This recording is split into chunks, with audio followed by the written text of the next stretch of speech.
I've done quite a bit of thoughtful editing to this, or rather I hope it's thoughtful. It's a bit of speeding up there as well. We're leaving the summer of 1704 here, and we're approaching the winter of 1704. Like I said, speeded up here. The French attacked me again in the fortress. We've already done a fortress action very similar to that, so I've skipped the whole of the battle. I did fight the battle, by the way. Close victory, as you can see. There are my results. I didn't want to put you through. It's virtually exactly the same as the fortress action that I've done before. I might show some, at a later date, another fortress action, but that was just so similar, wasn't worth showing. So anyway, rushing through all the different moves now. Again, this is all speeded up much more than the computer would actually be, so you might get the occasional squeaky voice as well. Austria is still beating Prussia, as you can see. There's the Spanish turn. I'm attacking them, I'm sieging them, as you can see. They've come out and sorted out. Again, gone through the battle, very similar to battles I've fought before that are on here that you can view. Nice little close-up here at the end of the battle. This is just before I finally defeat him. So I've just included this little bit at the end of the battle, and then of course there'll be the usual battle summary there.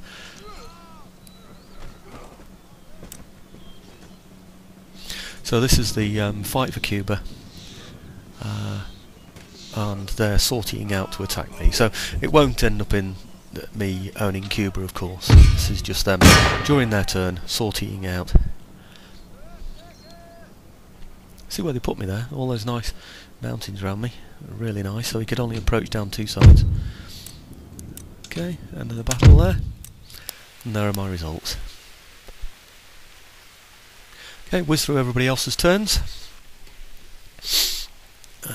These are the Indian turns here. Asian Indians, of course.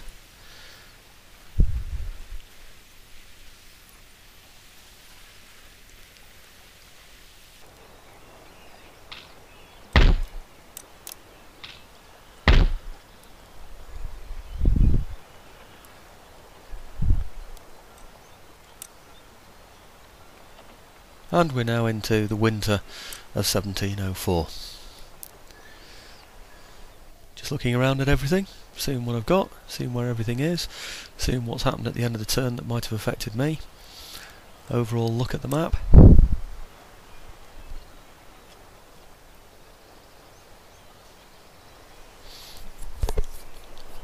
Usual dilemma, where do I put troops?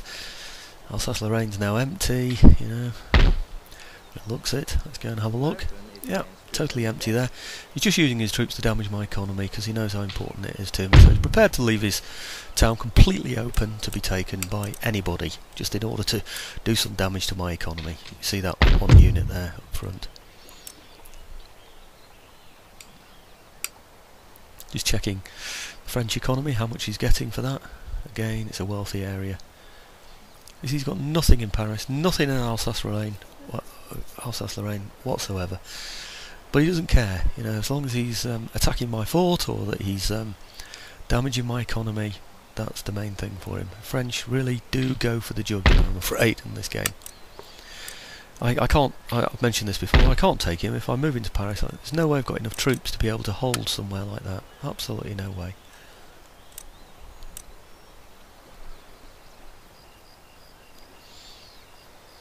Just looking around for ships, raiding trade routes, anybody that I can attack with my fleet. As usual, I'm looking for money. The best way to get money is to attack fleets.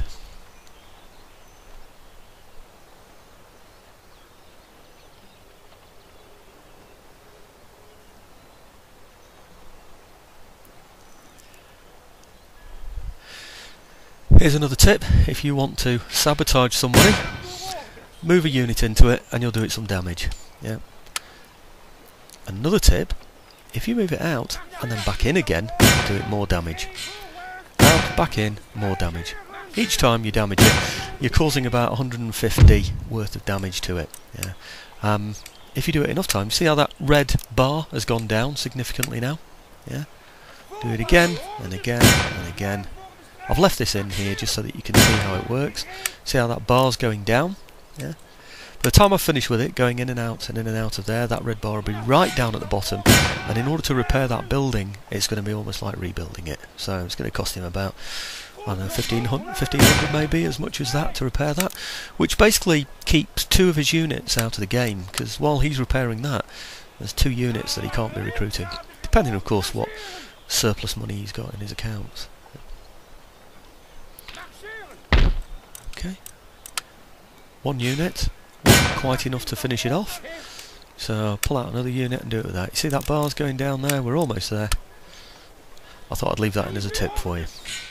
So you're going to sabotage something, you're nearby, keep going in and out of it until it's completely done.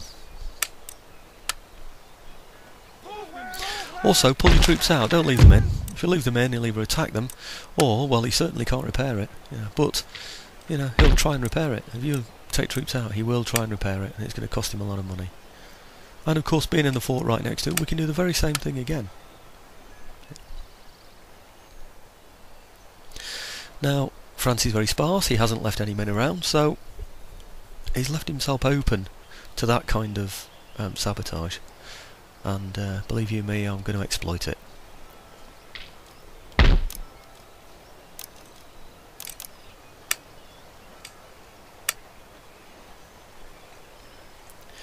If I can't damage him in open battle by attacking his towns, then I'll certainly weaken his economy.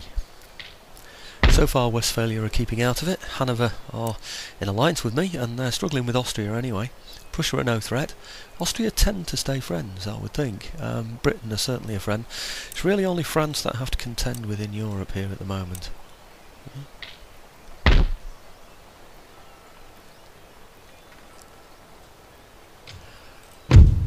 Okay, I'm putting an infantry unit there on one of my ships, one of the ships that I've recently raised, and you'll see how I can engage in a bit of further espionage there.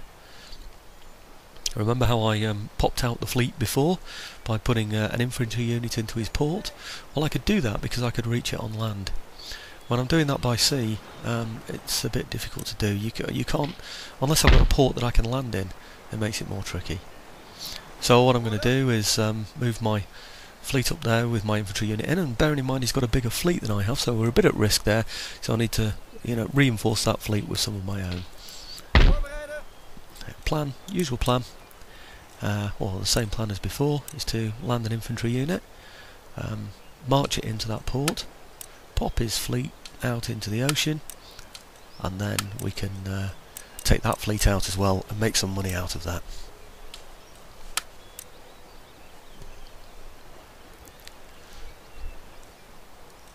Okay, well I hope you like the tip about the sabotage. It is worthwhile, and also this, popping fleets out of ports as well, so you can have them, is a good thing.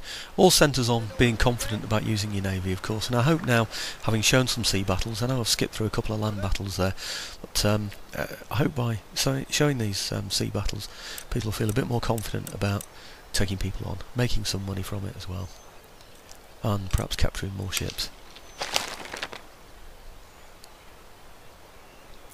And now we have to land it. We can't land it in the port because he's got ships in there. We could blockade the port, of course. Main thing I want to do now is get those troops disembarked. There we go. You see how I can't move him now this turn. If I'd have landed in the port, I would have been able to. So next turn, I'll be able to move those into that port and pop that fleet out. To stop him producing any more boats, I'm going to blockade that port. You can't produce while it's blockaded. So I know exactly what I'm taking on next turn.